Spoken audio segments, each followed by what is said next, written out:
জন্ম থেকেই চোখে দেখেন না, তবুও দুহাতের ছোঁয়ায় মুহূর্তের মধ্যেই তৈরি করে ফেলছেন এক একটি কলম। প্রতিবন্ধকতাকে জয় করে এগিয়ে চলছেন, ইচ্ছাশক্তি দিয়েই জয় করেছেন অনেক কিছু।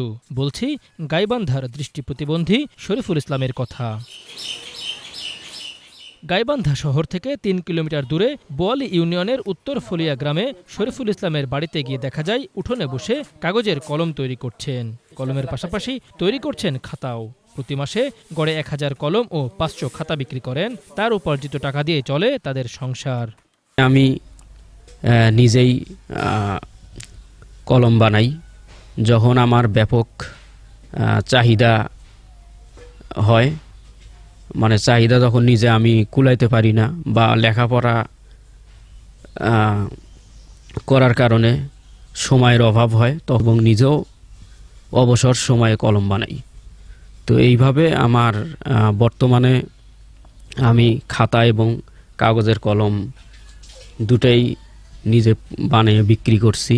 গাইবান্ধা ইসলামিয়া উচ্চ বিদ্যালয় থেকে ২০১৫ সালে এসএসসি পাশের পর ২০১৭ সালে গাইবান্ধা সরকারি কলেজ থেকে এইচএসসি পাশ করেন।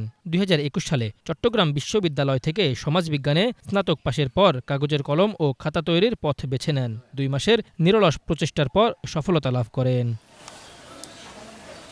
শরীফুলের কাজে গ্রামের সবাই খুশি। তারা বলছেন, যাদের চোখ আছে তারাও এ ধরনের ভালো কাজের উদ্যোগ নেয় না।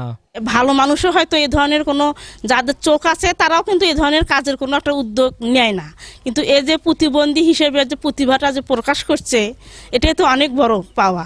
ও দৃষ্টি প্রতিবন্ধী, ও চিটাগাং ভার্সিটিতে লেখাপড়া করতেছে, পাশাপাশি ও একটা বিজনেস করে, পড়াশোনা করে, অর্থ যোগান দিচ্ছে ওইভাবেই পড়াশোনা খরচটা। ও দেখা থেকে আরো যারা প্রতিবন্ধী আছে তারা যেন উৎসাহ পায় আর কি, এই আশা, এই কামনা করি। আমরা আশা করি তারা এভাবে উন্নতি হোক এবং যদি সরকারিভাবে কোনো সহযোগিতা পাওয়া যায় তাহলে আরও হয়তো সে ভালো করতে পারে, সেটা আশা করি। ঠিক আছে, খাতা বিক্রি করে মাঝে মাঝে খাতা নিয়ে এসে আমি অর্ডার দিই, আমি বাইরে খাতা কিনি না, পরে খাতা বিক্রি করি, তবু চ্যানেলটা ভালোভাবে চলে।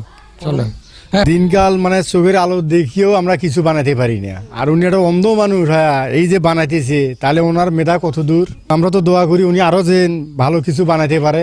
অদম্য এ যুবকের মা ছেলেকে নিয়ে গর্বিত। দৃষ্টি প্রতিবন্ধী একটা মায়ের একটা দুঃখ আসে না, বুঝছেন? এটা এখন আল্লাহর কাছে কই, আল্লাহ ভালো চা একটা দেখেন, বুঝছেন, কর্ম দেখে দেন। দৃষ্টি প্রতিবন্ধী তুমি হেল্প করবেন, সব কিছু তুমি মালিক, বুঝছেন? মানুষ তো কিছুই করবে না, আল্লাহ যা করবে তা মঙ্গলের জন্যই করবে। নিজে নিজে ইনকাম করে, মানে এটা ছাড়া তো উনি অন্যখানে তো আর দৃষ্টি প্রতিবন্ধী আর কিছু করতে পারবে না, বুঝছেন? এটা এখন আমার এখন ভালো যেটা করে ওটা এখন ভালো মনে করি, দোয়া দেওয়া নাকি। তবে পর্যাপ্ত সহযোগিতা ও মূলধনের অভাব বোধ করছেন শরীফুল। সরকারিভাবে এককালীন আর্থিক সহায়তার আশা করছেন তিনি। যতটুকু আমার আয় হয়, এই আয়ের টাকা দিয়ে আমি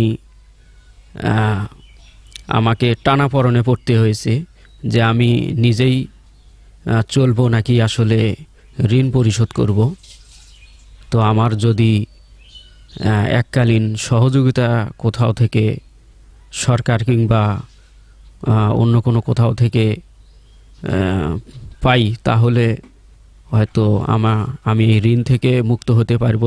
এদিকে শরীফুলকে সহায়তা করতে উপজেলা প্রশাসন, যুব উন্নয়ন কিংবা সমাজসেবা দপ্তরের মাধ্যমে সহযোগিতা করা হবে বলে আশ্বাস দিয়েছেন এই সরকারি কর্মকর্তা। তিনি অনেক কষ্ট করে উনি ওনার শিক্ষার ব্যয় নির্বাহ করছেন। তো আমি চাই যে তাকে সহযোগিতা করতে আমাদের উপজেলা প্রশাসন থেকে।